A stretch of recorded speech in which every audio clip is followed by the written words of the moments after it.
quiere agregar otras, porque está en consulta y yo no lo coloqué aquí, también sería bueno que nos los comentara. Sangrado en heces. El sangrado en heces es un síntoma afortunadamente no muy común, pero sí muy alarmante. Ocurre o puede ocurrir en los niños de cualquier edad, incluso desde recién nacidos podemos ver sangrados rectales, es lo que nosotros conocemos como hemorragia digestiva inferior, pero que el síntoma más importante es ese sangrado a través de las heces o a través del recto. Y este síntoma, dependiendo de las características del sangrado, nos puede orientar hacia diferentes tipos de enfermedades o patologías que puedan estar causándolas.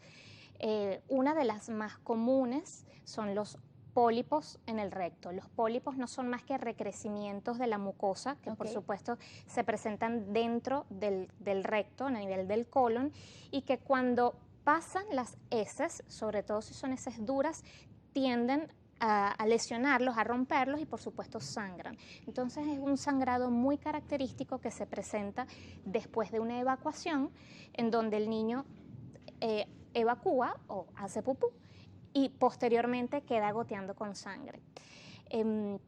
Por supuesto, una causa también común de sangrado con las heces son causas infecciosas. A veces hay procesos que son inflamatorios, secundario a infecciones o lo que se conocen como disenterías, que producen evacuaciones con sangre también.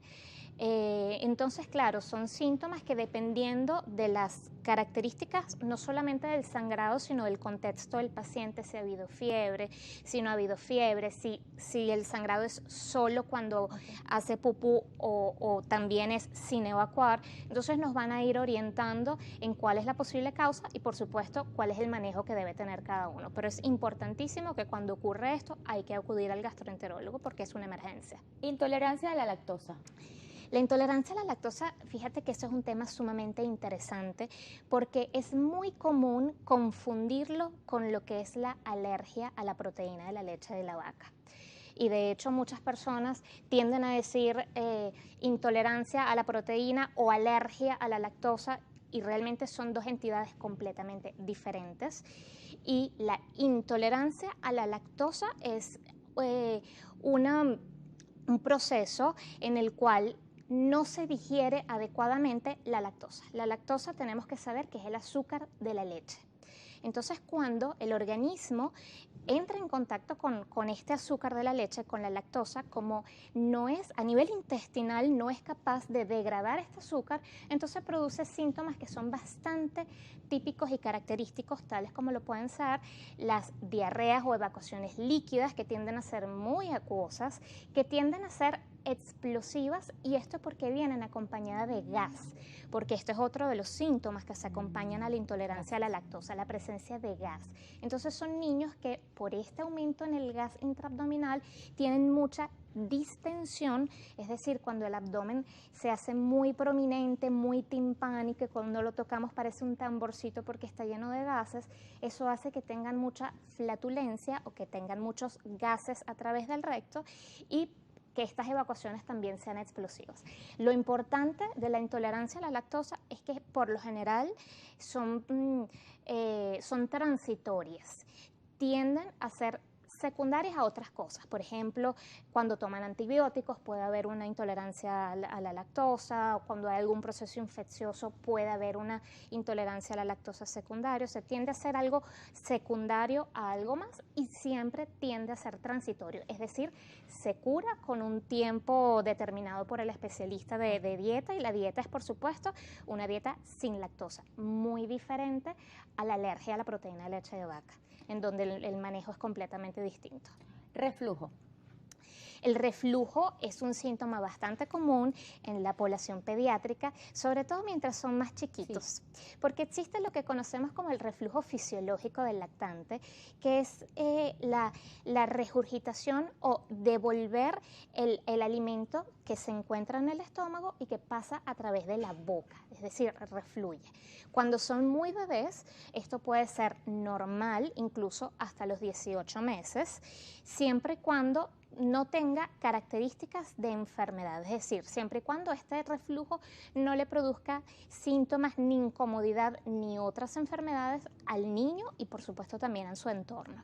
Entonces cuando es un niño, que es lo que nosotros conocemos como el bucheador feliz, es decir, ese niño que hace buches, que refluye el contenido alimentario, bien sea lácteo o la comida, pero que es un niño que está feliz, que aumenta de peso, que no tiene ninguna otra comorbilidad o que ninguna otra afectación, entonces podemos considerarlo como un reflujo fisiológico, pero ya a partir de los 18 meses o incluso antes, pero si está acompañado de otros síntomas, bien sean otitis a repetición, amigdalitis a repetición, episodios de broncoespasmo. Ok. Entonces ya ahí podemos considerar que ese reflujo ya no es fisiológico y que probablemente sea secundario a algo más, a alguna patología que debemos tratar. Es lo que nosotros conocemos como enfermedad por reflujo gastroesofágico. Entonces ya en los niños grandes el reflujo ya no es normal. Hay adultos que pueden convivir con reflujo, pero nunca es normal, por lo menos en la población infantil, ya después de los 18 meses o antes, si se presentan los síntomas que comenté. Siempre hay que buscar la causa y tratar. Vómitos.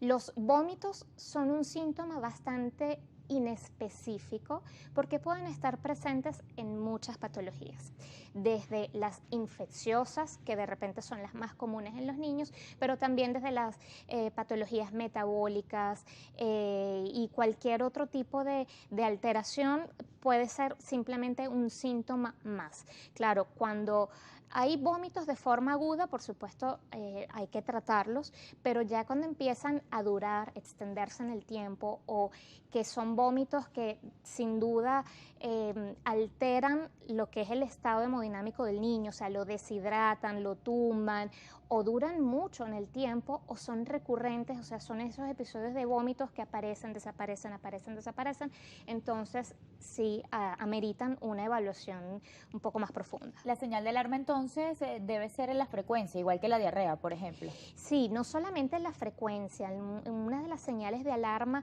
es, por supuesto, que reaparezcan después de cierto tiempo o que se prolonguen durante el tiempo, pero además es muy importante que estos síntomas nunca se acompañen de lo que es pérdida de peso, fiebre, sangrados. No, y deshidratación. Y deshidratación, así es. Entonces todos estos síntomas son las alarmas